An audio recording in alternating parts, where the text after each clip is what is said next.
朋友们，大家好啊！今天是2025年的9月1号，秋天到了啊。那么今天这个视频呢，我们想聊一下，在欧洲啊，在西班牙，在我们的移民生活当中啊，有些朋友呢，他会问啊，他说你是不是就靠 YouTuber 啊，还有就是投资理财、股票什么啊这种来维持生活？那么今天呢，我就想全面的讲一讲啊，我们在移民的生活当中制定的是什么样的一个生活标准？我们主要靠什么来维持生活，以及未来啊，怎么样想通过就是投资理财或者说一些嗯方式吧，把这个生活过得越来越好啊。首先呢，先回答一两个问题啊，就是有网友他就问，他说股票不卖出，你是不是要交税？股票不卖出呢，它是不用交税的啊。但是呢，你持有这些股票呢，你是需要申报的，你要告诉税务局啊，你有多少金额的股票。然后呢，你比如说到了第二年、第三年你卖出的时候，你就开始要交税啊。那么这个是你必须要去做的，就税务局它掌握你的资产。当然你也可以就是选择违反法律，对吗？那就是你不申报，这个是违法的，这个会出问题的啊。第二个呢，就是一样的，就是他说我不把我的税务那个地址、税务居民地址改成西班牙，我依然改在一个别的地方啊。那么首先呢，你改的那个地方，它也会通过 CRS 传递啊，就是这个信息，问你来收钱，对吧？就像很多人他是在中国，作为一个地址，那么中国现在税务局他也问海外投资的人进行收钱，对吧？收税，这个你是逃不掉的啊，并且呢，就是一旦发生了这种情况呢，你也涉嫌啊，就是对美国的这个税务局进行欺诈啊，这个对你未来从事金融活动，或者说就是有的人好好的去美国，刚进入海关啊就被抓起来了，对吧？这种情况很多啊，所以就我觉得，嗯，投资理财这个事情本身就是不要去违反这种过高风险的事情，对吧？你本来就是追求的是收益啊，就你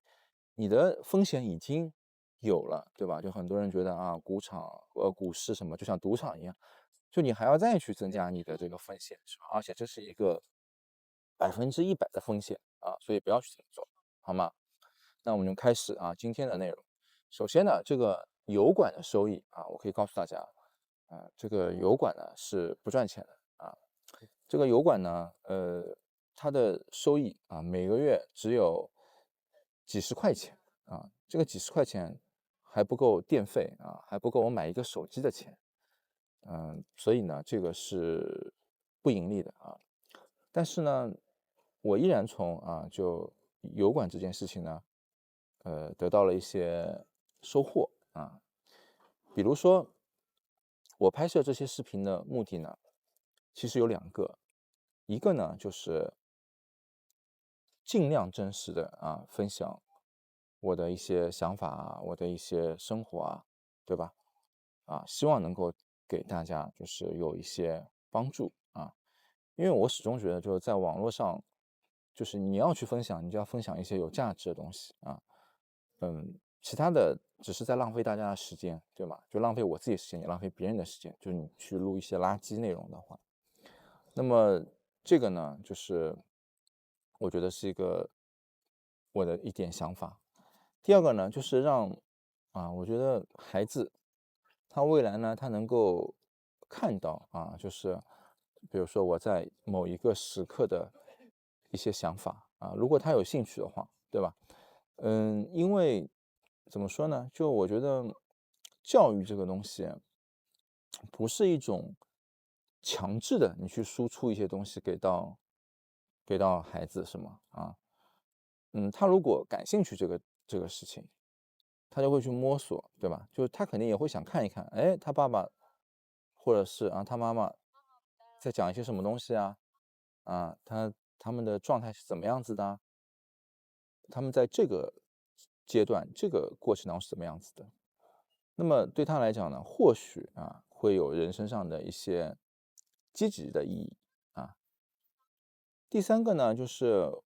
我自己的学习能力表达能力，我觉得不是很好。这个很多网友也发现了，对吧？经常会说你讲的这个也不好，那个也不好。这个是很正常的因为我并不是一个演说家，我也没有就是受过特别好的高等教育这个都是事实。我呢，我觉得自己稍微有这么一点点的优点，就是我是一个善于思考的人啊，就经常在思考。那么然后呢，在就西班牙目前我所在的这个地方呢，嗯，就它有更多的时间赋予我去思考，所以呢，我会想提高一下我自己的一些语言的能力就是沟通表达这种能力，面对镜头的这种能力所以呢，我也去做这件事情我并不考虑就是说油管能够给我带来多少收益因为我觉得你一味的追求收益，可能这件事情就不容易做好。所以我更多的考虑就是说这件事情能不能给我带来其他的隐形的东西，对吧？比如它让我越来越自信了，它让我的表达能力提高了它让就是我就是存下了一个隐形的财富给未来的孩子，他或许能够因为看到一些东西就规避了一次危机什么的反正就是这个意思好吧，那这是油管的。那么还有呢，就是投资股票理财方面的投资股票理财方面的呢，其实一开始这只是作为一个兴趣因为我来到欧洲，来到西班牙生活，其实一开始呢，我也去从事一些摄影的工作，因为我本职是做摄影的嘛。那么也有很多朋友他说，哎，你要不要到法国来去拍一些，对吧？或者你到哪里去拍一些？这个路程很远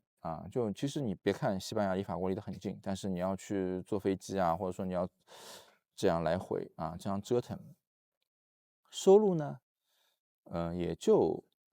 比如说一两千欧元，对吧？那这个比我过去从事这个职业的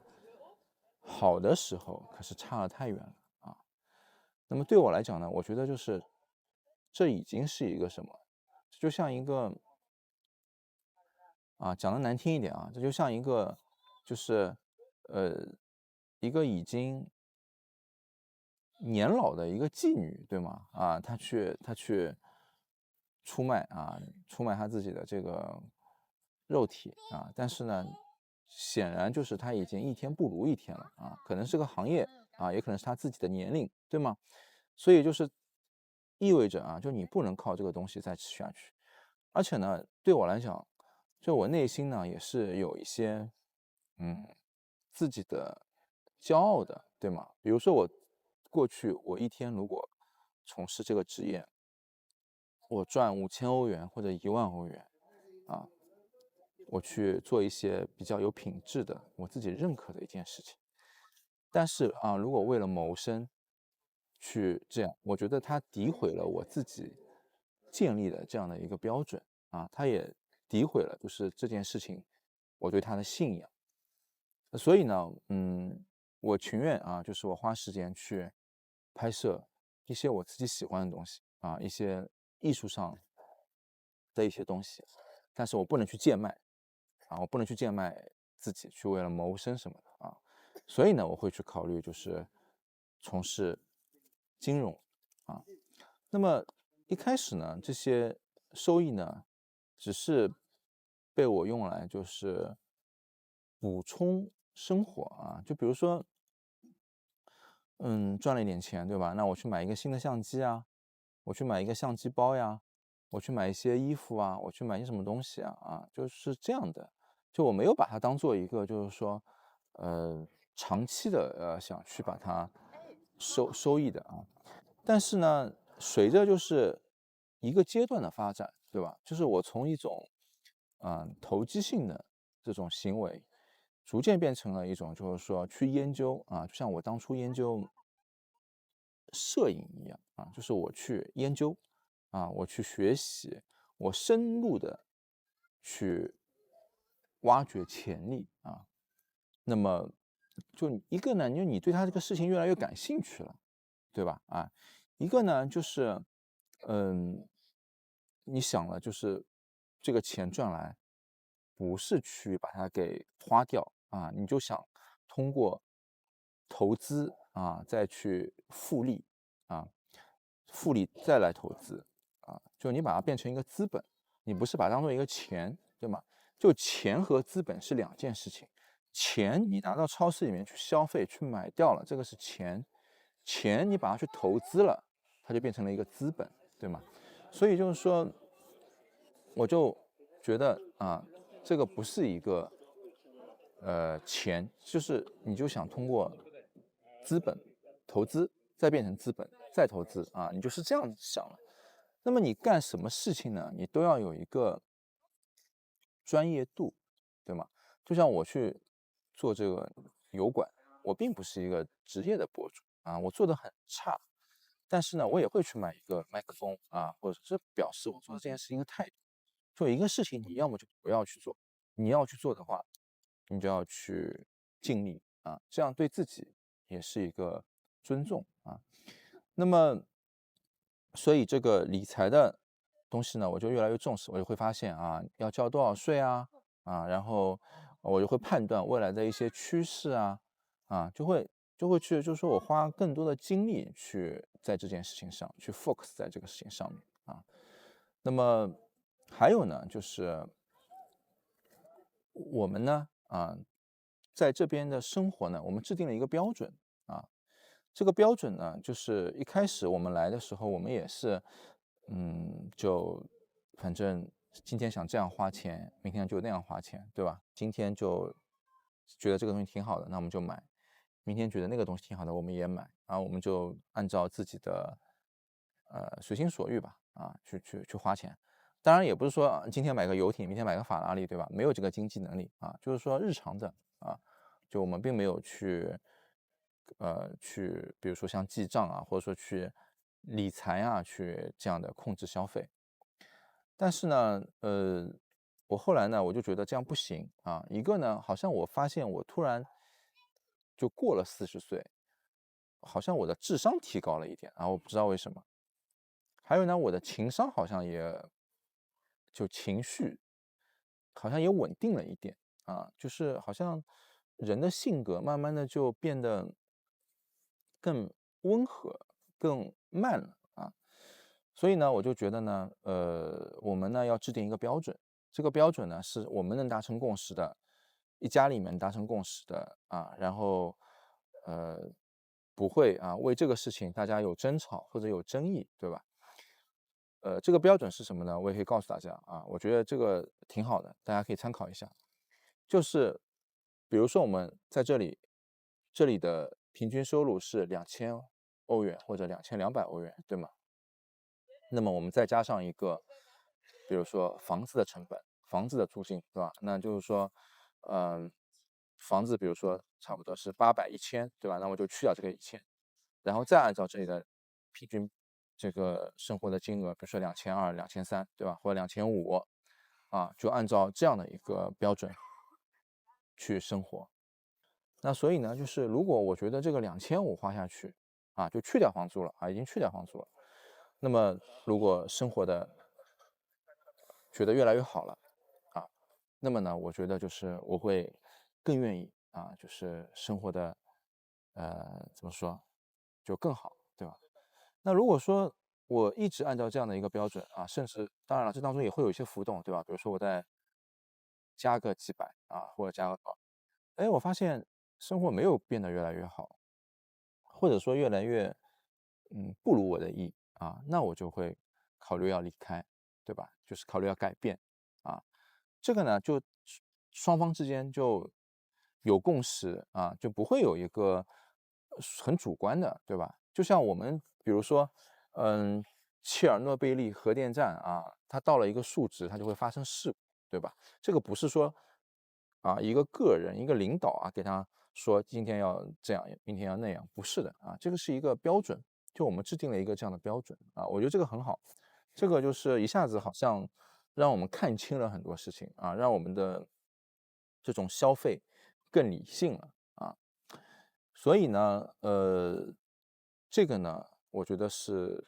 对我们的未来很重要的一步就是我想想怎么想出一个好的办法，对吧？那么平时的生活呢，大部分我们的来源呢，还是来源于就是一些固定资产的回报就这个固定资产呢，是不会随着就是说发生什么问题，呃，就突然没有的就它是一直持续的。所以呢，这个我觉得是很重要的就你人一定要有一个持续在产生收益的事情，对吧？这个是李嘉诚说的，对吧？李嘉诚说，我做生意我一定要有一个生意是一直是赚钱的能保持收益的，然后我再去拓展新的生意那么对我们来讲也是的，就是